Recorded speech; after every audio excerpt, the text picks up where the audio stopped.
La serata ha questa struttura, ci sono tre brevi relazioni del segretario, che a questo punto non sono più delle relazioni di membri del movimento, eccetera, ma questa è la relazione, l'intervento del segretario nazionale sarà l'intervento del presidente nazionale del movimento. Brevi relazioni, e poi c'è una terza relazione, adesso non so in quale ordine, di Ermenegildo Baroni, che vi spiegava adesso che non fa parte del movimento ma rappresenta il Tea Party, e poi ci spiegherà meglio cos'è. Allora, senza perdere tanto tempo, io partirei subito con, non so in quale ordine avete deciso chi parla. Parla per primo Ludovico Pizzati, che è un docente universitario con esperienze di insegnamento anche internazionali, con esperienze di lavoro nella Banca Mondiale, mi sembra di aver visto, insegna economia all'Università di Ca' Foscari a Venezia. Gli altri due, insomma, conosciamo tutti, sono dei liberi professionisti molto conosciuti a livello locale. Comunque sentiamo Ludovico Pizzati che ci parla delle ragioni dell'indipendenza veneta, in modo così ci capiamo di più. E poi ovviamente anche durante gli interventi sarebbe molto bello, secondo me, se accendessimo un dibattito vivace su questa cosa, perché credo che comunque le posizioni di questo nuovo soggetto destino quantomeno curiosità, insomma, no? Anche perché, tra l'altro, prima di darti, mi ha colpito una cosa, mi pare che le esperienze negli ultimi 40 anni di indipendentismo siano state molte, però una cosa che voi ponete fin da subito è il fatto che vi differenziate nettamente dalle precedenti esperienze, quindi cerchiamo di capire anche in quale modo. Sentiamolo così. Grazie. Beh, allora, come si intende dal nome, che è molto semplice, molto diretto, quando parliamo di dipendenza veneta si spiega anche perché le cariche sono nazionale, segretario nazionale, presidente nazionale, perché noi facciamo riferimento al Veneto come una nazione. E qui le ragioni per avere un obiettivo così ambizioso come la completa indipendenza politica possono sembrare, insomma, un po' diverse dal punto di vista. Ci sono sicuramente magari ragioni storiche, ragioni identitarie, però sicuramente con questo periodo di crisi ci sono delle notevoli ragioni economiche. Potrei parlare per mezz'ora sui diversi aspetti del residuo fiscale che la Regione Veneto ha verso lo Stato italiano, quante tasse si paga in più, che sono a livelli di colonialismo, perché parliamo di decine e decine di miliardi ogni anno. Però io credo che, magari in questo possiamo andare nel dettaglio durante le domande, ma io credo che tutti i veneti questo lo vivono sulla propria pelle, le ragioni di voler ambire a qualcosa di diverso, a una giustizia fiscale. E questo lo sappiamo anche perché è uscito un sondaggio scientifico sul Gazzettino a gennaio di quest'anno che poneva la seguente domanda: in un referendum per fare del Veneto uno Stato indipendente, voteresti sì? Quindi senza grandi relazioni di spiegare i vantaggi o perché è possibile, eccetera, eccetera. Una domanda molto secca fatta a un campione scelto in maniera scientifica dei veneti. E anche a sorpresa nostra, perché noi eravamo partiti con l'idea che bisogna convincere i veneti dei vantaggi di avere uno Stato completamente indipendente. A nostra sorpresa, la maggioranza dei veneti, il 53%, ha risposto sì. Cioè, nell'eventuale caso che si presenta un referendum di questo tipo, io voterei sì. Quindi, o inconsciamente, oppure nella nostra vita quotidiana, sappiamo tutti i vantaggi economici, soprattutto di avere questo tipo di... Però nel mio intervento introduttivo io vorrei spiegare perché abbiamo un obiettivo così ambizioso, perché la prima domanda che uno ci può rivolgere, anzi che di solito ci fa, è: scusa, ma è 30 anni che dalla Lega Veneta alla Lega Nord si tenta di avere più autonomia, si tenta di avere più devolution, si tenta di avere più federalismo, e adesso saltate, quindi non sono stati in grado in 30 anni di tentativi a ottenere nulla con degli obiettivi molto più moderati, perché parlare di autonomia, parlare di federalismo è un obiettivo molto più moderato che l'ambizione della completa indipendenza. Quindi se questi con tanto supporto elettorale non sono riusciti a fare niente, voi siete dei sognatori a volere ambire a fare un nuovo Stato in Europa.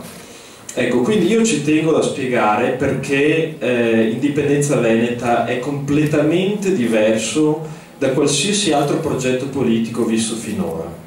E la ragione è la seguente: qualsiasi tipo di autonomia, statuto speciale, devolution o federalismo, qualsiasi tentativo fatto finora, queste cose altro non sono che una riforma dello Stato italiano. E giustamente chi ha il diritto di riformare lo Stato italiano è il Parlamento italiano. Okay, quindi sono tutte proposte che tentano di avere un risultato a Roma. Noi possiamo qua in Veneto, siccome è una minoranza della popolazione che subisce questa ingiustizia fiscale, noi possiamo anche prendere il 100% dei consensi, possiamo prendere il 120%, dobbiamo prendere tutti i numeri possibili. Saremo sempre una minoranza a Roma, saremo sempre una minoranza nel Parlamento italiano.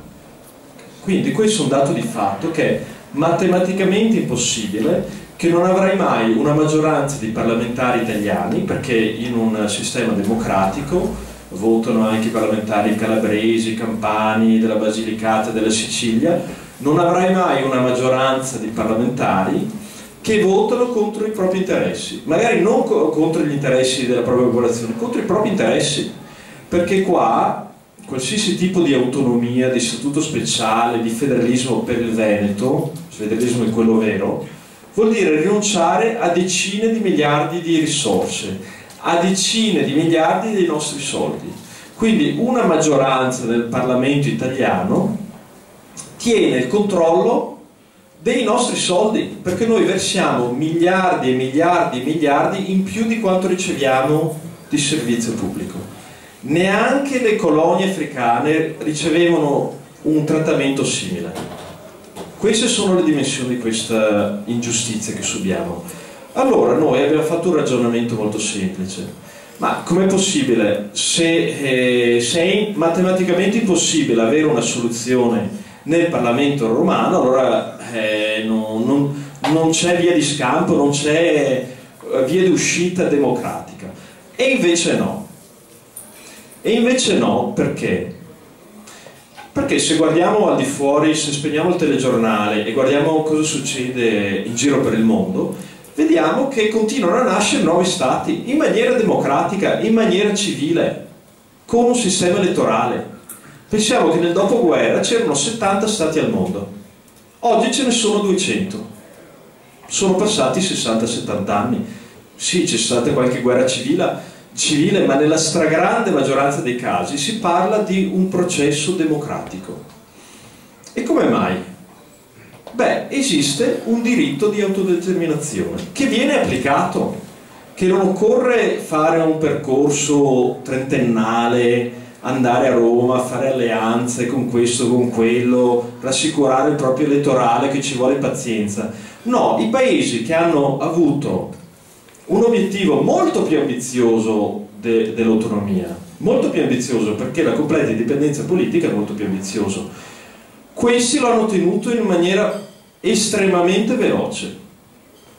Okay. Alcuni casi magari non sono pertinenti come il nostro, il più recente, quello del sud del Sudan, che l'anno scorso è diventato un paese indipendente.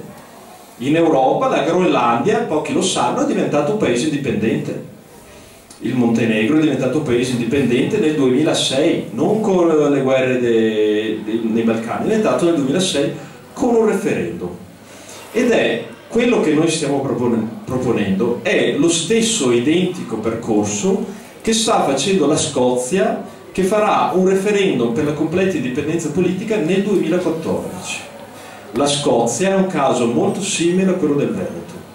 Anche in Scozia c'è una maggioranza della popolazione che vuole diventare indipendente, non perché gli stiano antipatici gli inglesi o perché vogliono fare un sistema separato dall'Europa, no, vogliono fare un paese integrato in Europa.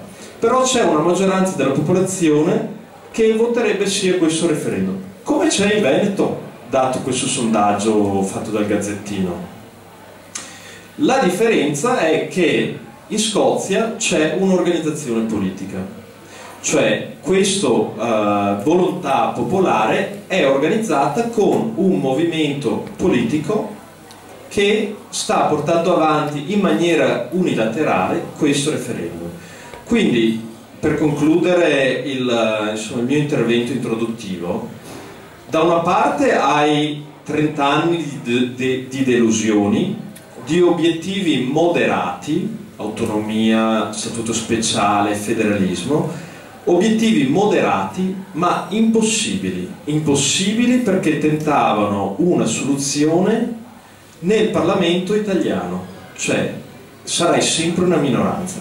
Dall'altra abbiamo Indipendenza Veneta, che non ha inventato niente, sta guardando gli esempi di successo in Europa e nel mondo, che ha sì un obiettivo più ambizioso, che è la completa indipendenza politica, che è molto più ambizioso perché con il federalismo trattieni parte dei tuoi soldi qua, con l'indipendenza trattieni la totalità delle tue risorse qua, quindi è sì più ambizioso, però è più praticabile, è più facile. Perché? Perché mentre per il federalismo, per l'autonomia e per lo statuto speciale deve avere una maggioranza di italiani a volerlo tramite il Parlamento italiano, secondo il diritto internazionale, che è un diritto precostituzionale, basta solo la maggioranza dei veneti per diventare indipendenti, per avere l'indipendenza veneta.